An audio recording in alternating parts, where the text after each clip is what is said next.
Good afternoon, everybody, and welcome to the Thursday edition of the Israel Brief with me, Rolene Marks, proudly brought to you by Lay of the Land. Let's take a look at today's top stories. Several Israeli ministers, including Sports and Culture Minister Miri Regev and Foreign Minister Israel Katz, have condemned a decision by French police to ban Israeli fans and supporters of Maccabi Haifa from flying the Israeli flag as they meet in Strasbourg tonight for a Europa League game. This comes as police in France feel that there are increased hostilities, there is a hostile environment, and they are expecting anti-Israel protests. They've gone further to also institute a ban against wearing Maccabi Haifa shirts or bringing in other insignia with the logos or the names of the team that their fans will be supporting.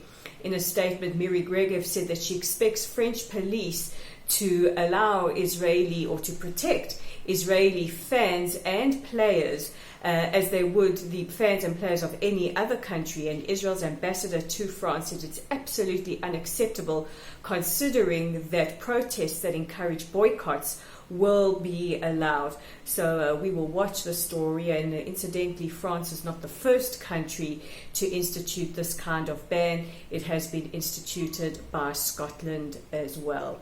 In other news, an extraordinarily brave Palestinian journalist on condition of anonymity has spoken to one of Israel's TV channels explaining how Hamas terrorists are busing children to the Friday protests that take place along the border with Gaza every Friday afternoon.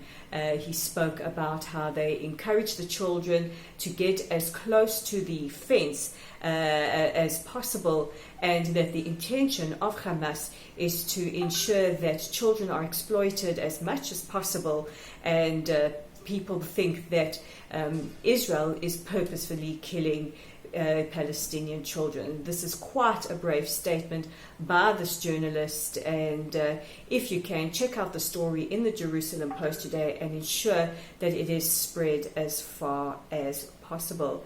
And in our final story, as we head on down the final stretch towards the September the 17th elections, news is that former Prime Minister Ehud Barak, who founded the new Democratic Israel Party, has merged with the left-wing party Meretz to form the Democratic Union.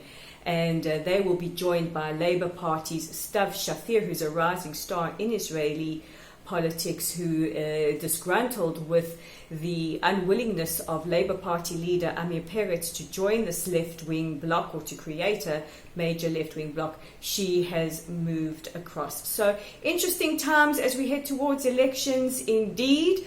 But if you're looking for reading material this week, look no further than Lay of the Land. You can check us out on layoftheland.online. That's layoftheland.online. You can read Bafana Modise's incredible article as a Christian answering the calls to boycott by various Christian leaders in America and Africa.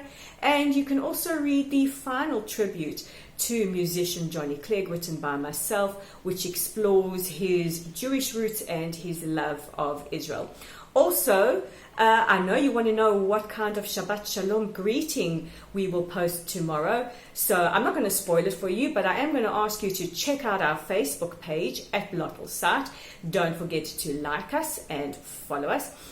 Be part of the community wherever you are. And if you're not getting your news on Facebook, you can get it on YouTube. Simply check for Israel Brief, and you can subscribe to receive your daily edition of the Israel Brief. So that's it for this week. I'm Rolene Marks with the Israel Brief, wishing you all a wonderful weekend. And if you do celebrate Shabbat Shalom.